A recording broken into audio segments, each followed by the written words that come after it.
Hey, you. You're finally awake. The Game Boy Color, a handheld legend. It gave us gems like Pokemon Gold and Link's Awakening DX, but it also gave us these absolute disasters. So grab your garlic necklaces and your holy water to get rid of these horrible, horrible Game Boy Color games. If you want to hear more of me, Retro Wars is a weekly podcast where me and a friend will talk about the video games we usually played back when we were kids, and there's over 150 free episodes for you to access, so I hope to see you over there. Let's get into it, shall we? 7 terrible Game Boy Color games. We start off with everyone's favourite green ogre, Shrek. But this isn't the fun, meme-worthy Shrek we all love. Oh no, this is Shrek Fairy Tale Freakdown, where the only thing freaky is the gameplay. Like, who the hell thought this is a good idea to make a fighting game about Shrek? You've not exactly got the character roster here.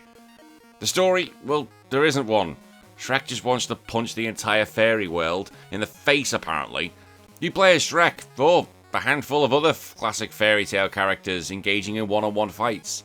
It's supposed to be a fighting game, but calling that is an insult to the genre. Like, seriously, again, who thought this was a good idea? The combat's a disaster. Attacks are slow and delayed, and by the time you press a button, your opponent could have written a novel and gone to lunch. Jumping feels floaty and unnatural, and if you somehow land a hit, it does so little damage you might as well just give them a friendly little nudge or a little tickle.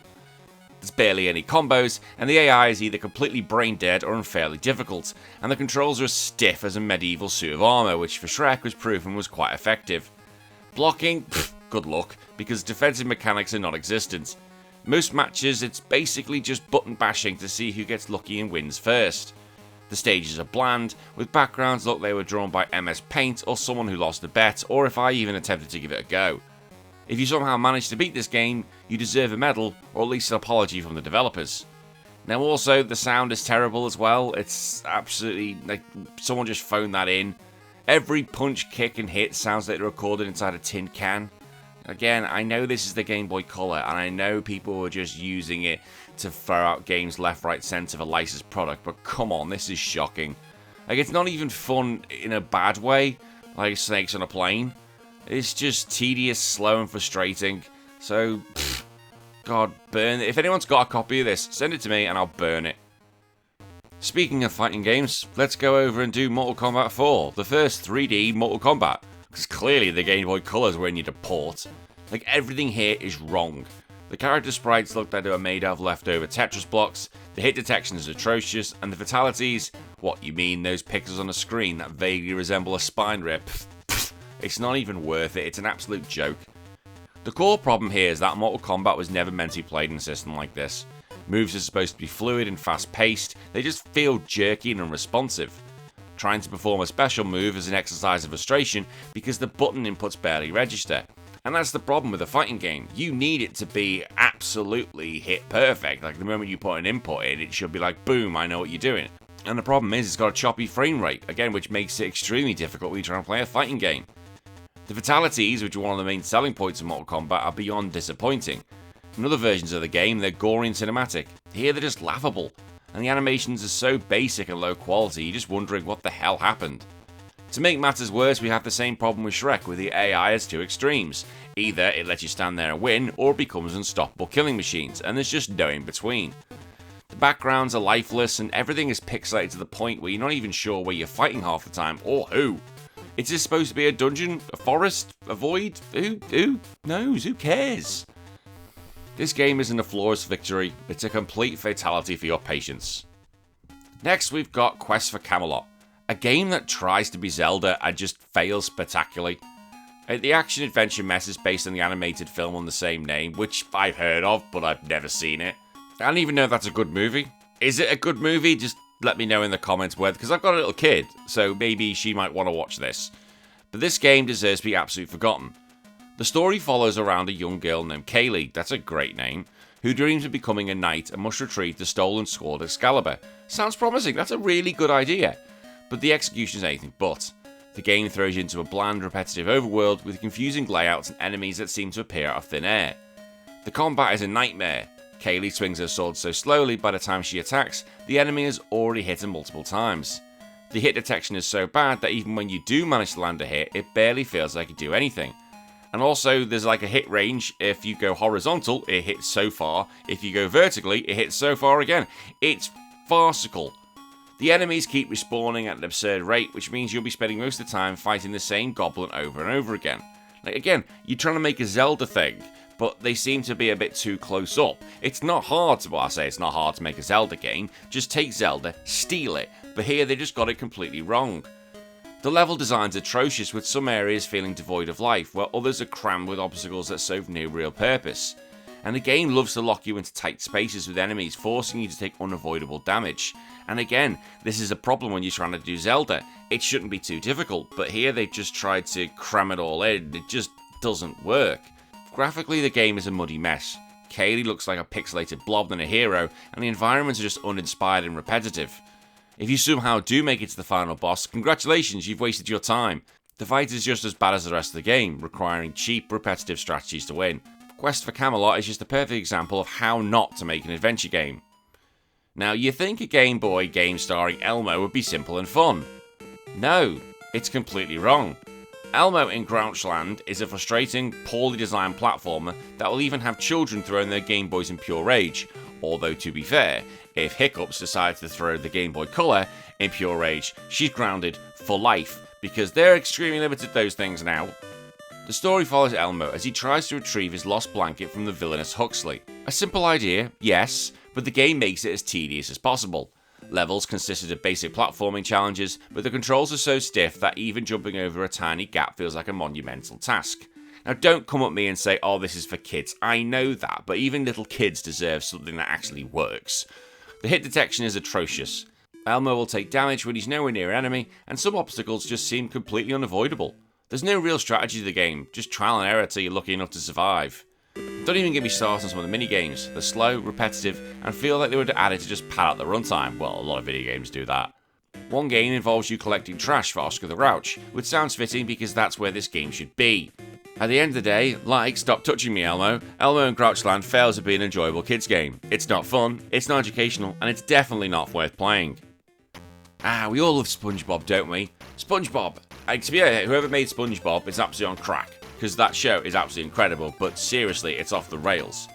But The Legend of the Lost Spatula is about as fun as stepping on a jellyfish. Don't do that in Australia. You're in big trouble if you do that in Australia, I'm telling you right now with some of those. This is a platformer that completely fails to capture the spirit of the show, and instead delivers a bland, frustrating experience. The game, loosely, follows SpongeBob searching for the legendary golden spatula, but it does so with the most uninspired way possible. The levels are a mess with no sense of cohesion. You just hop from one bland underwater setting to another with little to no direction on what to do next. SpongeBob's movement here is a disaster. His jump is inconsistent, making simple platforming segments a challenge for all the wrong reasons. Sometimes he barely gets any air, and other times he soars past where he's meant to land. Precision? Nah, they just thought, it'll do. Can he jump? Do we need to check that? No, it's fine. Hitting enemies is equally frustrating. Your attacks often pass through them as if the game forgot it was supposed to be interactive. Again, the developers just put it all together and went, that'll do. That's a day, we need to go for a beer now. The enemy placement is pure chaos. Some enemies position perfectly to knock you into pits, while others just keep respawning endlessly. Oh, hang on, that just sounds like Ninja Gaiden, so I can't really criticise you for that. Some levels just throw obstacles at you that makes you feel the game is actively mocking you for even trying. Again, that sounds like Ninja Gaiden. The graphics don't do it any favours. SpongeBob Bay looks like himself, and the levels are filled with bland, repetitive textures that make it feel like you're playing the same stage over and over again. At the end of the day, Legend of the Lost Spatula isn't just a bad SpongeBob game, it's a bad platformer in general. It's unresponsive, repetitive, and lacking any sort of the charm that makes the show great. If the spatula is lost, let's just keep it that way. Oh, behave! That's a terrible impression, I'm sorry.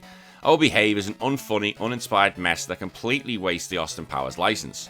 Instead of an actual game, what you get is a collection of boring minigames and pointless extras. When you boot up Austin Powers Oh Behave, you might expect a cool spy adventure full of groovy action. What you actually get is a bizarre attempt at making a Game Boy Color feel like a desktop computer, except worse in every way possible. Like, who the absolute fook thought that was a good idea? Well, that's what the kids want, to make it into a PC. Ridiculous! The main screen is a poorly designed imitation of a computer interface, filled with useless features like a calculator, a fake email system, and a terrible word processor. That's right, they expected kids to sit there and type out memos instead of, playing an actual goddamn game. Again, who thought this was a good idea? When you do finally stumble on these games, prepare to be disappointed. There's a really basic Breakout clone, a dull memory game, and a rock paper simulator that seems to just exist to waste your time. That's like Alex the Kid. Oh, Alex the Kid, shut up, whatever it is. None of these mini games are enjoyable for more than 5 seconds, and the worst part, they force you to play them over and over again just to unlock more content. The graphics are even bad by Game Boy Color standard. The pixel art of Austin Powers looks more like an off-brand action figure than the actual character. The humour, which is supposed to be the main draw here, completely falls flat, like my show. The Austin Power movies are filled with witty, ridiculous jokes, but this game just throws out lame one-liners and tired old references. Like, nothing here feels fun, it's just tedious. At its core, Austin Powers Oh Behave is a baffling mix of pointless features, bad minigames, and wasted potential. If you want to have fun with Austin Powers, do yourself a favour and watch the movies instead. Far better. And finally, Godzilla, the TV series. You think playing as Godzilla would be awesome, right? Wrong. Godzilla the series is a slow, clunky, repetitive mess that completely fails to capture what makes the King of Monsters great. And I can remember Godzilla the TV series. It was cool. Now the game places you in control of Godzilla, but instead of feeling like a massive, powerful kaiju, you move at an absolute snail's pace. Yeah, you just move automatically from the left-hand side of the screen. Like, the screen just basically rolls towards you with Godzilla just standing there. It looks shit. Your attacks are weak and sluggish, making every fight a tedious button-mashing session that drags on for too long. The enemies, on the other hand, are relentless, constantly swarming you with cheap tactics that you can barely avoid. But again, it just looks dreadful. The level design here is terrible. Instead of fun destruction mechanics or exciting boss fights, you just got dull objectives like automatically warp right and just kill everything that's moving. It's like the developers forgot they were making a Godzilla game and instead made the world's slowest beat 'em up. Let's talk about the biggest crime here. There's no real destruction. Like, what's the point of playing as Godzilla if you can't stomp on buildings, swat away helicopters, or just cause mayhem? No.